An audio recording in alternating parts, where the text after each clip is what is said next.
Guys, to remove the starter, you have to remove the engine cover.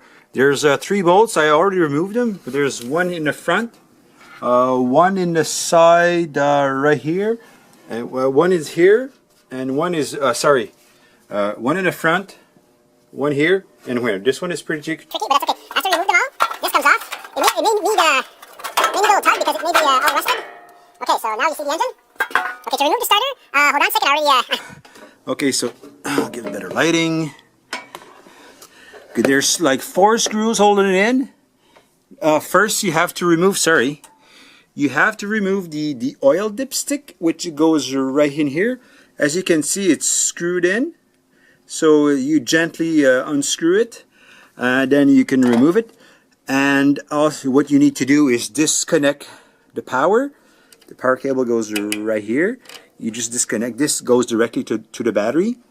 Don't mind this. This goes right here. I'll reconnect it later. Okay, so there's... Oops, sorry about the light. Okay, there's 4 nuts. You can see there's 2 right here. And the 2 right here. Once you remove these, the starter comes out freely. So why it's all shiny, actually I'm doing a reverse video. So you'll see all the steps. I've just... once I got it working, I just decided to repaint it so it looks nice. Yeah, it's all a bit dirty because my gloves are dirty when I reinstall it, but that's okay. So the next you follow me, you'll see complete instructions how to dismantle this starter because it's defective.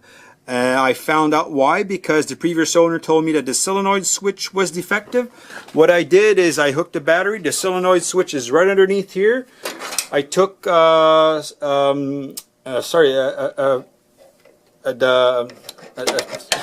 screwdriver with power, and when I was flicking this is bypassing the solenoid switch. It's supposed to send power directly to the starter, but the starter didn't turn. It wasn't doing nothing. So after remove it, you'll see I'm even gluing magnets inside and all this, and cleaning the brushes and all that. And this is a complete how-to video, how to fix your starter. So hopefully this works. Okay guys, I know I should have started at the beginning, but I'll explain you what I do, the cut in reverse, but I'll show you right now what was the problem. Okay, so this is a starter for my lawnmower. Okay, hold on a second. Magnet power. Okay, okay, so you see in here there's like 4 magnets and 1 unglued. So what I did is I cleaned the interior, and this is the magnet on the other side. So it's just okay, so what I'm going to do is going to take a rag and clean it real good. And I'm going to use this glue right here, the K-Tool Cubon. It repairs almost anything rock hard in 10 seconds. I've used it before in like, if you look at my previous videos, you'll see that I click right here, how to fix your eyeglasses, and it's still working up to now. It's like 3 months now. So anyways, I'm going to try to fix this.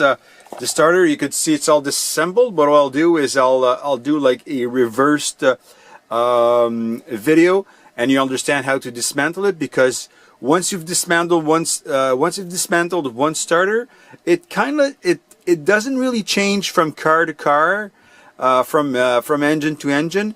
It's just about all the same. But in this case, it's a Craftsman lawnmower, and I'll include a once it's all finished, I'll include a small video right here of my lawnmower.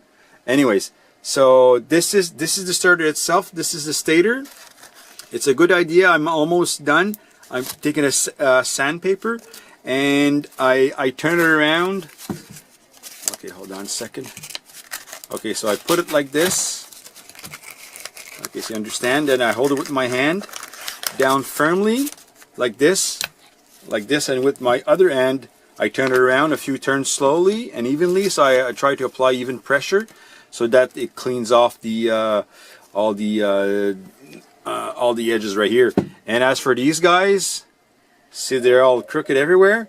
But you look underneath, you see these 4 holes. Okay, to realign these, what you need to do is you just push it in, take your toothpick, and slide it in. And once you reassemble it, it just you squeeze it in slowly, and you remove one toothpick at a time. I'll show you once I'm there. Okay, so I've used these drill bits, and what I've done is hold on a sec.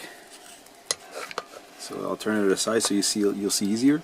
So you push, see, you push it in, and then on the other side you just insert the drill bit, and there's a little cup. Oh, I forgot to mention, like there's a little cup washer in here. See, it's right here. So this guy you insert in here first. Then after you've done all fours, you slide it in slowly, and you make sure that, see, the drill bit here is a bit in too much. Hold on, I'll just pull it back a bit. So see, put it about halfway.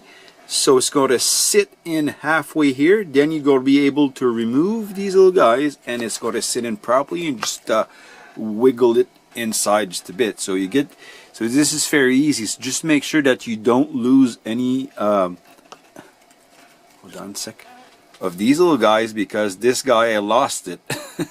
And believe it or not, I spent 5 hours looking for it in my garage, but it was stuck. It was stuck in here. So actually a day went by in between these two cuts. So, but that's okay. So now I'm continuing. So I see here it's fairly clean.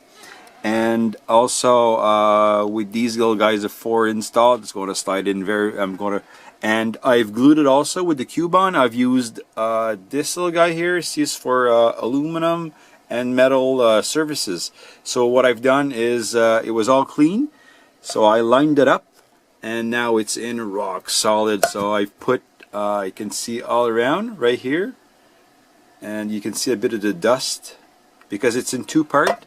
One part, like this part here, this is dust, and then this, it's a 2-part glue. Then you glue this. Guys, if you're do it yourself, you gotta get this glue. This is amazing. It works like wonders.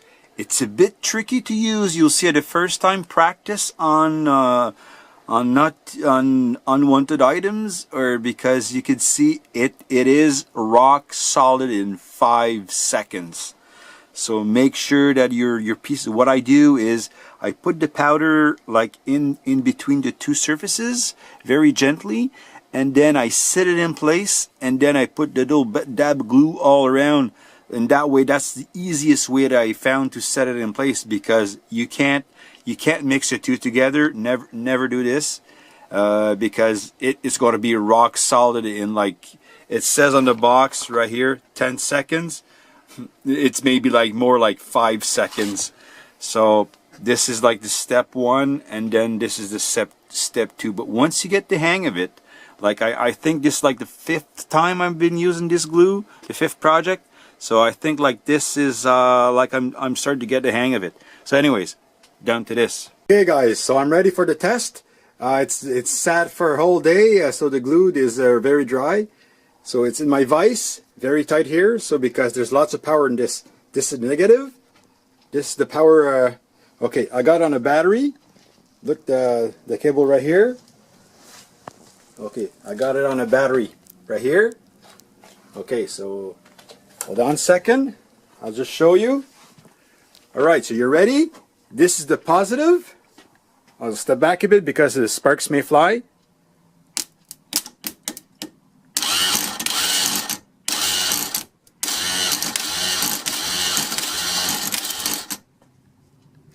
So I got it. She works fine. So